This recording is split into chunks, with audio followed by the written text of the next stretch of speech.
High বন্ধুরা, আপনারা সবাই কেমন আছেন? Happy new year. আশা করি আপনারা সবাই ভালো আছেন, সুস্থ আছেন। সবাইকে হ্যাপি নিউ ইয়ারের শুভেচ্ছা ও ভালোবাসা। তো আজকে সকাল সকাল এরকম সুন্দর করে রেডি হয়ে গেছি। আজকে 1 জানুয়ারি, আজকে তো সারাদিন মজা করবো, এনজয় করবো। তো চলুন, মাধুরী ব্লগসের পরিবার থেকে আপনাদের সবাইয়ের জন্য শুভকামনা রইল। আপনারা সারা বছর সুস্থ থাকুন, ভালো থাকুন। আমার জন্যেও আপনারা আশীর্বাদ দেন যে আমি যেন ভালো থাকি, সারা বছর সুস্থ থাকি এবং সুন্দর সুন্দর ভিডিও আপনাদের কাছে দিতে থাকি। তো চলুন, আজকে একটা কেক কেটে নেবো। এই যে নিয়ে চলে এসেছি নলেন গুড়ের কেক। তো এটাই এখন কাটবো সবাই মিলে। এই দেখুন, কেক নিয়ে চলে এসেছি। তো সবাই বলো, ক্যামেরার পিছন দিকে যারা আছো, happy new year, happy new year, happy new year, happy new year. তো প্রথম কেকের পিসটা আপনাদেরই অধিকার, তো নিন, সবাইকে দিলাম, খেয়ে নিন। আমি একটু খেয়ে নিই আর ওদেরকেও খাইয়ে দিই। তো চলুন, রইলো কেক। এখন আমরা কোথায় যাচ্ছি না যাচ্ছি সবই আস্তে আস্তে বলবো। তো চলুন, এবার যাওয়া যাক। Happy new year.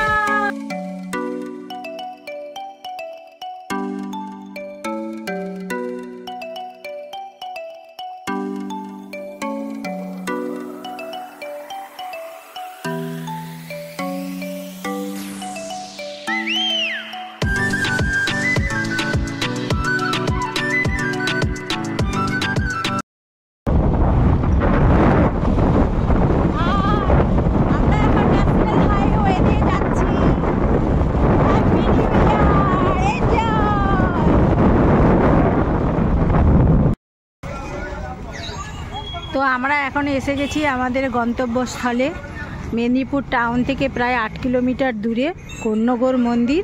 তো চলুন ভিতরে যাওয়া যাক, পরের পর সবাই আসছে।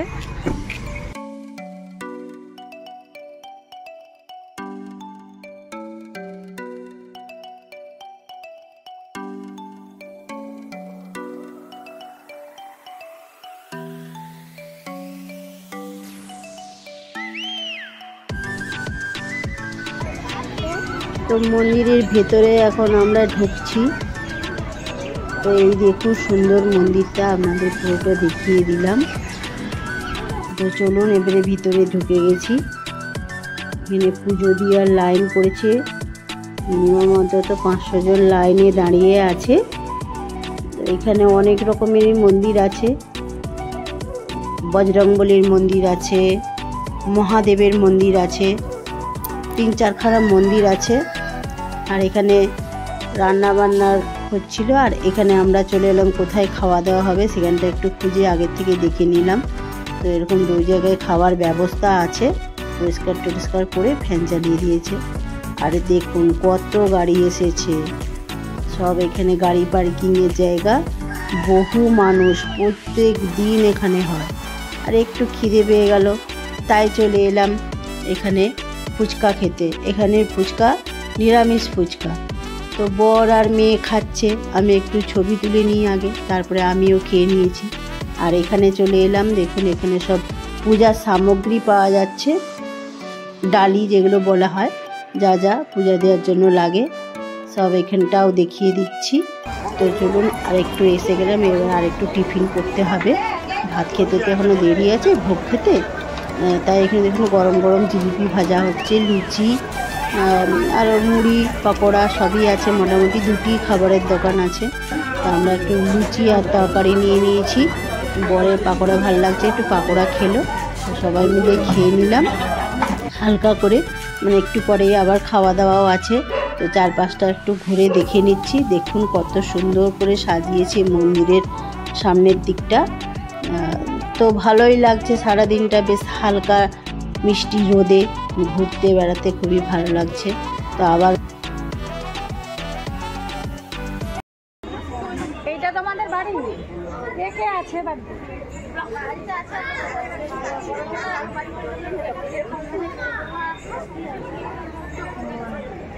মন্দিরের পাশেই বাড়ি, বেশ খুব সুন্দর বলো। আর গাছটা কি সুন্দর বেল হয়েছে। পাকা বাড়ি এখানে হয়নি, এখন তো সব পাকা করে পাকা বাড়ি আমাদের এগুলো চলবে।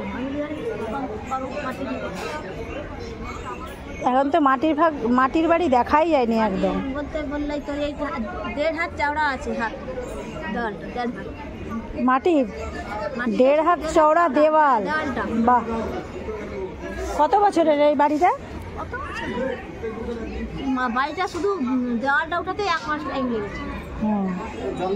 তারপরে তোমার শুধু দেওয়ালটা আছে, তারপরে টিন ফিন বা শেড হতে 1 মাস। কি হলো ভাই, জুতো রাখলে আবার এখানে হাত দিয়ে নিলে না হলো। আমি বলছি এখান থেকে জলটা নিয়ে কল আছে, তার একটা ব্যবহার করা তোলা জল তো হাতে, হাত মানে জুতো হাতটা ধুলে ঠিক নয়। আবার হাতও ধুলে। আর এ ধরনের এটা মানে ঠাকুর মন্দিরের এই জায়গা আপনারা থাকেন? হ্যাঁ, মানে রানীমায়ের পারমিশনে বাড়ি। আপনারা কি মানে এখানে মন্দিরের সেবা করেন কি, পুজো বা রান্না করতো? এখন পুজো করতো না? পুজো করতো। হ্যাঁ। ও, আমাদের রানী যে ছিলেন অমাসগড়, অঞ্জলি খান, তারই তো মন্দিরে। ও, যাদের নারাজল স্টেট। ও নারাজলের স্টেট, হ্যাঁ নারাজলের রাজা, তাদেরই এই মন্দিরটা। হ্যাঁ, দেবেন্দ্রলাল খান ভূতদান ছিল, ওখানে নারাজলের, তারও ওখানে ইয়ে অঞ্জলি খান তারই মেয়ে। অঞ্জলি খান তারই মেয়ে, তার মেয়ে তো তুমি কলকাতায় থাকে এখন। ওর নাম কুকু বলে ডাক। না না, আমি অঞ্জনি খানের মেয়ে নয়, এ বলছে সে গল্পটা আর কি। হ্যাঁ,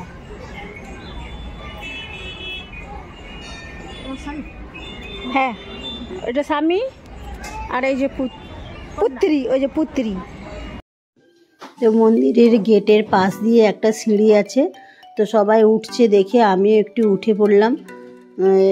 উঠে উপর থেকে দেখছি কত সুন্দর লাগছে সিনটা, আর আমার বর নিচ থেকে একটু ক্যামেরা করে দিল। তো পরে আমিও আবার উপর থেকে আপনাদেরকে পুরো জায়গাটা দেখিয়ে দিচ্ছি, কত সুন্দর লাগছে। উপর থেকে সিনটা আরও সুন্দর লাগছে। এই দিকটা মন্দিরের বাইরে, আর এই দিকটা মন্দিরের ভিতরে। কত পুজোর লাইন পড়েছে, এই দেখুন এখান থেকে লাইনটা বোঝা যাচ্ছে সুন্দর। কত লাইন পড়েছে, অনেক বড় লাইন। যত বেলা বাড়ছে তত পুজোর লাইনও বাড়ছে। মিনিমাম 500 থেকে এখন 700-800 লোক আরও লাইনে দাঁড়িয়ে গেছে। আর দূর থেকে মন্দিরটা কত সুন্দর লাগছে।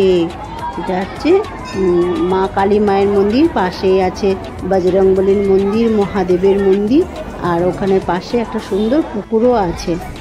এই দেখুন পুকুরটার কাছে চলে এসেছি।